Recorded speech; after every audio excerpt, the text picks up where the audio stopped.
जिस तरीके से लगातार राहुल गांधी का केस चल रहा है, अब 4 अगस्त को सुनवाई टाल दी गई है, क्या लग रहा है आपको, क्या कहना चाहते हैं? आपने बोला राहुल के बारे में, बच्चा भी जानता है कि ये राहुल के खिलाफ जो है वो षड्यंत्र है। उसमें जुडिशरी भी मालूम नहीं, उनको मालूम नहीं होगा है नहीं होगा, लेकिन शामिल है।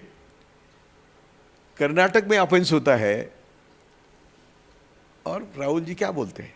वो बोलते हैं कि जो चोर है उनका सर का नाम मोदी है। उन्होंने ऐसा नहीं कहा कि सब मोदी चोर है। देखो तुम स्टेटमेंट क्या है। और उनको तब मालूम भी नहीं था कि इतना उनको सफ़र करना पड़ेगा। ये किसी का कन्विक्शन हुआ तो वो राजनीति से बाहर जाना चाहिए। ये राहुल ने बनाया हुआ कानून है और उसके भी वो कानून उसके पीछे पड़ा है। तो अभी वो केस जब दाखिल हुई तो कोर्ट को विनती करी थी भैया पूर्णेश मोदी ने कि हर तारीख को राहुल को कोर्ट में आना चाहिए। तो कोर्ट ने बोला क्या ज़रूरत है, ज़रूरत नहीं है। बस इतना ही क्लू लिया और इनको लगा कि ये मैजिस्ट्रेट हमारे सुनने वाले नहीं है, इसलिए खुद जो कंप्लेनेंट है, जो कोर्ट में न्याय मांग रहा है, वो ऊपर के कोर्ट में क्या बोलते हैं, मुझे अभी न्याय नहीं चाहिए और केस को स्टे लेता है। अब ऐसा कभी हुआ है क्या? आपने कभी देखा है क्या? मुझे न्याय चाहिए, मैं कोर्ट में गया और मैं ही वापस ऊपर कोर्ट में गया और कोर्ट ने भी स्टे दे दिया। तो जो कभी होता नहीं वो इस केस में होता दिख रहा है। हो गया। बाद में जब राहुल जी ने वो अदानी के खिलाफ बोलना शुरू किया, जो कुछ उन्होंने सरकार के खिलाफ जो बोलना शुरू किया, इनको तो किसी का अपोजिशन वो सहते नहीं। तो वही कंप्लेनेंट जाता है फिर हाई कोर्ट में, बोलता है मुझे अभी चला नहीं है। तब तक वो जो मैजिस्ट्रेट था उसका तबादला हुआ है और हाई कोर्ट इतना भी नहीं पूछता कि तू आया क्यों और तू जा रहा है क्यों। तो ठीक है, गया नीचे केस। हिस्ट्री में दुनिया देश के और शायद दुनिया में तो ये कानून नहीं है। दुनिया में कॉम्पेंसेशन सिविल सूट करते हैं, कॉम्पेंसेशन मांगते हैं। क्रिमिनल की व्यवस्था बहुत कम देशों में है। तो ये क्रिमिनल चार्जेस लगा के उनको 2 साल की सज़ा हुई। 2 ही साल की सज़ा है कानून में लिखी हुई। तो कानून में लिखी हुई सज़ा की 2 साल करने का कारण ये है कि 2 साल हुई तो राहुल की संसद सदस्यता जाती है। 2 साल से 1 दिन भी कम हुआ तो सदस्य जाती नहीं। तो ये सदस्यता जाने के लिए 2 साल, ठीक है। उसके ऊपर प्रोसीजर है। ऊपर के कोर्ट में गए, सेशन कोर्ट में गए, हाई कोर्ट में गए। किसी को उम्मीद नहीं थी कि गुजरात में उनको न्याय मिलेगा। क्यों? गुजरात के जुडिशरी ने आज तक क्या किया, यानी जिन्होंने मोदी के खिलाफ डिसीजन दिया उनका क्या हाल हुआ गुजरात में, वो भी सब देश जानता है। तो उसमें मैं नहीं जाता। अभी हो गया सब। हाई कोर्ट, सेशन कोर्ट के जजमेंट्स है, जो जजमेंट में उन्होंने नहीं लिखना था ऐसा, जिसको हम बोलते हैं कि वो रिलेवेंट नहीं है, जो रिलेवेंट नहीं उसको लिख के लंबा जजमेंट दिया, ये हुआ वो हुआ वो हुआ, और उनको वो सज़ा बरकरार रखी। ठीक है। अभी वो सुप्रीम कोर्ट में आए। न्याय की बात ऐसी है कि न्याय सिर्फ न्याय मिलता है और देने वाला सिर्फ न्याय दे रहा है, इतना नहीं जो सफिशिएंट होता है। तो लोगों को मन में आना चाहिए कि न्याय हो रहा है। इसलिए यहाँ पूर्णेश ने भी कैविएट दाखिल किया था। तो सबने, कोर्ट ने कहा कि भाई जिसको जिसको आना है आओ। आए तो समय मांगने लगे। तो समय मांगने लगे तो कोर्ट ने दिया, क्योंकि कोर्ट ऐसा नहीं कर सकता नहीं चलो अभी आज के आज सुनाई करो। तो कोर्ट ने रखा। उन्होंने ज़्यादा समय मांगा था, कोर्ट ने कम किया और 4 अगस्त को रखा। मतलब इतना है कि जो कुछ कोर्ट को सहूलत मांगता है वो देना पड़ती है, वो दिया है। लेकिन सब हिस्ट्री देखकर, मेरा एक्सपीरियंस देखकर, मैं अभी 82 ईयर्स का हूँ। मैं क्रिमिनल लॉयर था, मैं सरकारी वकील था, मैं जज था।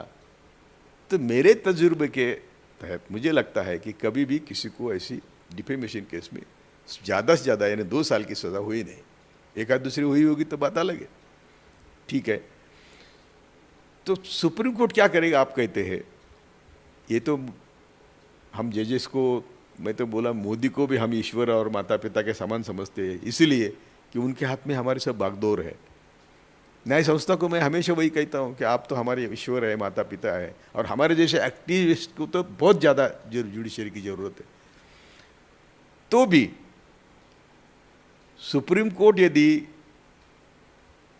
राहुल जी की सज़ा बरकरार रखेंगे और उनको रिलीफ नहीं मिलेगी तो दुनिया भर में हमारे जुडिशरी का क्या नाम होगा। एक बात ध्यान में रखो कि हमारी जुडिशरी यानी हाई कोर्ट और सुप्रीम कोर्ट के जजेस की ताकत इतनी है कि वो देश को बदल सकते हैं, मोदी को ठीक कर सकते हैं, लेकिन वो नहीं कर रहे हैं। इतनी ताकतवर जुडिशरी ना अमेरिका में है ना ब्रिटेन में है। हमारी जुडिशरी सबसे ताकतवर है। हमारी अपॉइंटमेंट भी बहुत सीक्रेट होती है, इसलिए हम जजेस को ईश्वर मानते हैं। तो ये मुझे लगता है कि राहुल को रिलीफ मिलेगी, मिलनी चाहिए। अभी आपने बताया नहीं मिलती है तो दुनिया भर में हमारे जुडिशरी के बारे में क्या चर्चा होगी, मैं अभी बोलता नहीं। सर, अभी आपने बताया आप एक पूर्व जज रह चुके हैं और लगातार अगर आपने ऐसे तमाम केस देखे होंगे जिस समय ऐसे आए होंगे डिफेमेशन केस में, लेकिन आपने अभी कहा कि 2 साल की सज़ा ही मैक्सिमम सज़ा आज तक किसी भी MP या MLA को नहीं मिली है। तो सर, अगर 2 साल की सज़ा में अगर एक दिन भी कम हो जाता है तो क्या राहुल गांधी को रिलीफ मिल सकता है? बिल्कुल बिल्कुल मिल सकता है। चुनाव लड़ पाएंगे आगे? क्या चुनाव लड़ पाएंगे 2024 का? बिल्कुल। एक दिन की सजा कम हो गई तो भी वो सदस्यता जाती नहीं, लेकिन वो भी आज नहीं, वो 4 तारीख को नहीं तय होगा। 4 तारीख को सिर्फ केस का हियरिंग होगा। इस पर होगा कि कोर्ट का कन्विक्शन स्टे करना है कि नहीं नीचे का। यदि स्टे होता है तो भी सदस्यता मिल जाती है, वापस मिल जाती है।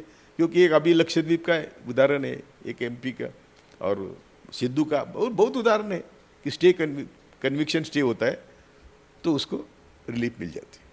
4 तारीख को सुनवाई होनी है और राहुल गांधी लगातार विपक्ष पर वो हमलावर हो रहे हैं, पक्ष पर वो लगातार कह रहे हैं कि मैं संसद के बाहर अंदर बोल रहा था पहले और इसलिए मुझे अब संसद के बाहर बोलने दिया जा रहा है, मतलब संसद बाहर बोलने नहीं दिया जा रहा। देश के बाहर भी तो मैंने राहुल के साथ मैं चला हूँ भारत जोड़ो यात्रा में, 1 to 1 हमारी कई मीटिंग हुई और चलते समय भी हम चले भी साथ उनके। तो मेरा जो राहुल के बारे में अभ्यास है, जो देश में उनकी प्रतिमा करी है राहुल, वो राहुल नहीं है। ये राहुल बुद्ध के रास्ते पर चल रहा है, गौतम बुद्ध के और महात्मा गांधी के रास्ते पर चल रहा है। ना वो पद के लिए कुछ कर रहा है, ना वो प्राइम मिनिस्टर के लिए कुछ कर रहा है। और उन्होंने डिक्लेयर भी किया बंगलोर में कि हम प्राइम मिनिस्टर के रेस में नहीं है, हमें देश के भले के लिए हम काम कर रहे हैं। मैंने उनको बोला कि तेरी ग्रैंड माँ को मारा, तेरे पिता को मारा, और तो भी तुम चल रहा है, तुझे मालूम है तुझे भी मारेंगे। तो बोला हाँ मुझे मालूम है। तो जो अपने डरता नहीं और चलता है, तो मैंने भावनावश होकर मैंने कहा कि मुझे भी एक ही बेटा है, लेकिन राहुल मैं मेरे बेटे से ज़्यादा तुझसे प्यार करता हूँ क्योंकि तू देश की चिंता कर रहा है, और ये सही बात है। जिस तरीके से मानसून सत्र चल रहा है और कल अविश्वास प्रस्ताव लाया गया जिसको कि वहाँ पे जो स्पीकर हैं ओम बिरला जी ने उन्होंने स्वीकृति दे दी है। उन्होंने कहा है इसके बाद लगातार प्रधानमंत्री नरेंद्र मोदी पर दबाव बनाया जा रहा है और विपक्ष ये भी कह रहा है कि प्रधानमंत्री नरेंद्र मोदी अपने बयानों को संसद के बाहर बोल सकते हैं, सदन के बाहर बोलते हैं, लेकिन अंदर नहीं बोलते हैं। तो क्या लग रहा है कि 2024 से पहले पूरी रणनीति खेली जा रही है? एक तरफ राहुल गांधी को जेल हो जाती है और दूसरी तरफ जो पूरा मामला है वो कोर्ट चला जाता है। मैं ऑनेस्टली बोलूँ, मैं कल तक बोल रहा था कि अभी देश भयंकर संकट में है, आने वाले देश के लिए बहुत बुरे दिन है, और ये कल अविश्वास का ठराव दाखिल हुआ, यही बड़ी बात है। मुझे लगता था कि वो डिसॉल्व करेंगे क्योंकि उनकी औकात नहीं है संसद को फेस करने की। मणिपुर में 6000 बंदूकें गायब है, 6 लाख या लाखों कारतूस गायब है, और ये पुलिस के गायब है, मिलिट्री के गायब है। तो कौन ने दिया लोगों को, कौन दिया? और वो हमेशा बहुसंख्यक लोगों की मदद करते हैं। वो वहाँ क्लियर कट तय हुआ, मणिपुर गुजरात की रिफ्लेक्शन है, डुप्लीकेट है। और मणिपुर में जैसी मोदी की लैंग्वेज है वैसी गुजरात में मोदी की लैंग्वेज थी। उनकी बहुत मगरूर लैंग्वेज है, वो किसी को दिखाते हैं, वो सही मायने में किसी को डरते नहीं। मालूम नहीं कि कौन सी ताकत है उनके पीछे कि वो कुछ भी करते हैं और वहाँ से बाहर बाहर निकलते हैं। गुजरात किया, गोधरा किया, पठानकोट किया, उरी किया, जो क्या नहीं किया मोदी ने, पुलवामा किया, बालाकोट किया, और आज फिर से वो मगरूर से भाषा कर रहे देश के सामने अपोजिशन को, मैं अकेला, मेरा वादा। भाई तुम्हारे क्या वादे हैं? 15 लाख का वादा शुरू किया, किसानों की आमदनी दुगुनी का वादा किया, नोटबंदी में 50 दिन में मैं सब ठीक करूंगा कहा, जीएसटी में सबका कल्याण होगा कहा, अरे सबको तो बर्बाद किया। आपके 10 साल के पीरियड में अभी 90% लोग हमारे जिनका इनकम 2014 में था वही या उससे कम है, और वो 10% जो तुम्हारे दोस्त है सब, उनको आपने देश सब बहाल कर दिया, सभी सार्वजनिक उद्योग दिए, बैंक दिए, LIC दी, क्या नहीं दिया। तो हमें तो सब बर्बाद किया 90% लोगों को।